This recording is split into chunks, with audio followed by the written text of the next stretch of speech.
What would my dream job be? You're going to listen to 4 people talking about their dream job. The language used is highly advanced. So, grab a dictionary and take notes of all new words you come across. By the end of this video, you'll have learned a lot. Person 1. Right then, let's tackle this head-on. My dream job. Not an easy question, is it? I mean, you spend most of your life slogging away at a 9-to-5, grabbing whatever job comes along just to keep the lights on and the freezer stocked with crispy pancakes. But dreaming? That's something else entirely. And, if you'll indulge me, I've given it a good deal of thought. Picture this, I'm working in a cozy, independent bookshop. Nothing too flashy, mind you, no chain nonsense where they slap Express on the sign and sell more coffee than novels. No, I'm talking about one of those charming, slightly cluttered places where every book feels like it's been handpicked. Somewhere with a whiff of aged paper and the faint sound of vinyl jazz in the background. Why a bookshop? Good question. Well, for starters, I love books. I don't necessarily read all of them, some are more for show, like a leather-bound Dickens that screams this person knows their onions. But there's something comforting about being surrounded by stories, even if half the time I'm just flicking through the pages to look clever. More importantly, though, it's about the vibe. You're not under constant pressure, you're not glued to a screen, and, crucially, you're not stuck in a cubicle listening to someone in HR explain the benefits of team synergy. No, you're in your element, chatting to the odd customer about their favorite authors, recommending a thriller here, a biography there. Occasionally, you'll get the difficult customer, someone demanding a book based on a vague description like, it's got a blue cover, and it might be about dogs. But even that's part of the charm, isn't it? And let's not forget the perks. You're surrounded by knowledge, literal shelves of it. You can take a book home every night, provided you don't spill baked beans on it, and you're always learning something new. They say knowledge is power, don't they? And while I might not be changing the world, I'd at least feel like I'm part of something meaningful. Now, some people might scoff and say, but that's not a real dream job. Where's the glamour? The excitement? To them, I'd say, steady on, mate. Life isn't all about chasing fireworks. Sometimes, it's about the slow burn, the gentle satisfaction of knowing you're doing something that feels right. After all, Rome wasn't built in a day, and let's be honest, they probably had the odd coffee break too. Of course, the dream doesn't end there. In my mind, this shop would have a little cafe in the corner. Nothing too fancy, just tea served in proper mugs, not those poncy glass cups, and maybe a selection of cakes that scream, yes, this is homemade, and yes, it's got raisins in it. I'd be able to pop over, pour myself a cuppa, and take 5. That's living, isn't it? Ultimately, my dream job isn't about climbing the corporate ladder or raking in the big bucks. It's about finding a place where you can feel at home, where the days are fulfilling, and where you don't have to worry about who's nicked your stapler. So, there you have it. My dream job, plain and simple. It might not make the headlines, but it's honest, it's meaningful, and it's got just the right amount of whimsy. If that's not worth dreaming about, I don't know what is. Person 2. Well, the notion of a dream job, a question that has perplexed humanity for generations, though admittedly, the majority approach it with a frustrating lack of intellectual rigor. Permit me to dissect this topic with the precision it deserves. If I were to articulate my ideal occupation, it would have to be one that aligns with my natural proclivities. After all, pursuing a profession that doesn't capitalize on one's inherent strengths is not only illogical but also a colossal waste of potential.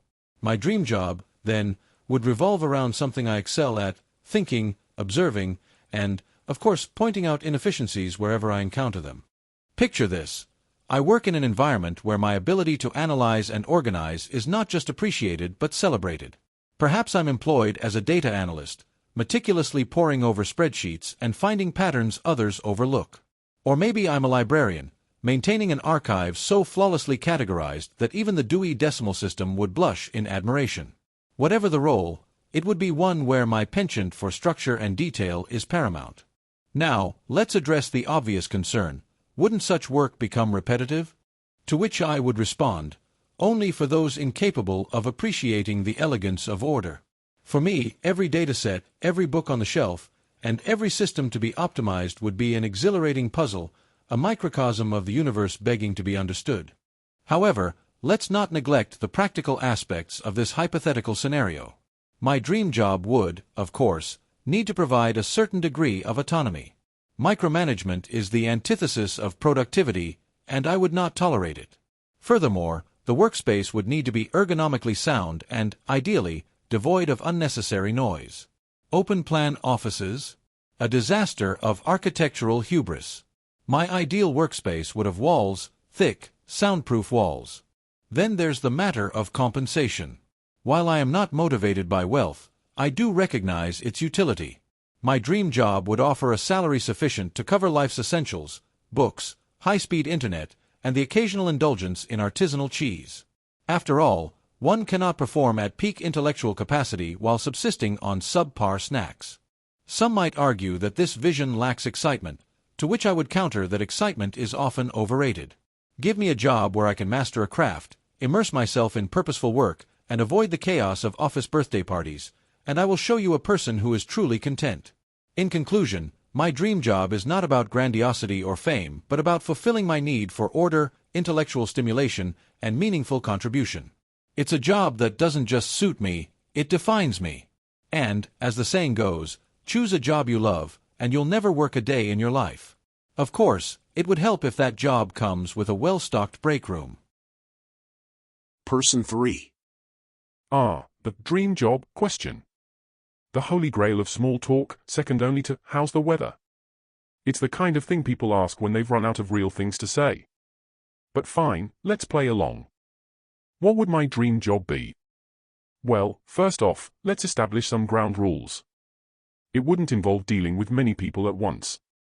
So, goodbye retail, customer service, and pretty much any job involving people. I suppose my ideal role would be one where I could solve puzzles. Not the kind you buy in a box with 1,000 pieces and a picture of kittens, but real puzzles. The kind where someone says, this doesn't make sense, and I get to say, of course, it doesn't, because you're looking at it wrong. A job where logic and deduction take center stage. Something like a detective, minus the running around or, getting shot at. Now, before you assume this is all about stroking my own ego, which, okay, maybe it is a little, let me clarify. I'd want a job that actually matters. Not one of those touchy-feely, make the world a better place, jobs. Those are for people who think hugs solve problems. I mean a job where, at the end of the day, you've actually accomplished something. You've cracked the code, fixed the unfixable, or at least made someone else's day marginally less terrible. But let's not kid ourselves. Even the dreamiest dream job has its downsides. Office politics. No, thank you. Endless meetings where people talk but say absolutely nothing. Hard pass. And, of course, the ever-present scourge of team-building exercises, which, ironically, make me want to leave the team. Oh, and money. Let's talk about that. People like to say, do what you love, and the money will follow. Those people are usually broke. My dream job would pay enough to keep me in sarcasm-inducing luxury. A nice house, fast internet, and maybe a guitar I don't need but definitely want. That's not too much to ask, is it? In a perfect world, my job would also allow for a healthy dose of solitude. People are fine, in small doses. But let's not pretend we all need to be surrounded by coworkers to feel fulfilled. Give me a desk, a problem to solve, and the occasional snarky email exchange, and I'm good. So, there you have it. My dream job isn't glamorous or world-changing. It's practical, engaging, and doesn't require me to fake smile through a company picnic. Because, let's face it, the world has enough fake smiles already. Person 4. Let me tell you, my dream job, well, it's huge. It's the best dream job. People are always asking me, what would your dream job be? And believe me, I've thought about it. A lot. I have the best ideas, incredible ideas, the kind of ideas people are always talking about. First of all, my dream job would have to be something where I'm in charge. Leadership, folks, that's what it's all about. You can't be successful if you're not the one calling the shots. I wouldn't want to work for someone else. No, I'd have my own company, a big company, the best company. And it would be something tremendous, something that helps people. People would love it, absolutely love it. Now let's talk about work ethic. My job would involve working hard, but smart. That's the key, working smart. A lot of people, they don't know how to do that. They waste time on things that don't matter. Not me. I focus on the important stuff. You know, the deals, the opportunities, the big picture. Nobody focuses on the big picture like I do. And let's be clear, my dream job would pay big. Very big. You need money to make things happen, folks. Don't let anyone tell you otherwise. Money gets things done. It's not about greed. It's definitely about success. My job would bring in so much money people would be amazed. How does he do it? They'd ask. And I'd say, I just know how to win. Also, my dream job would have to be something exciting.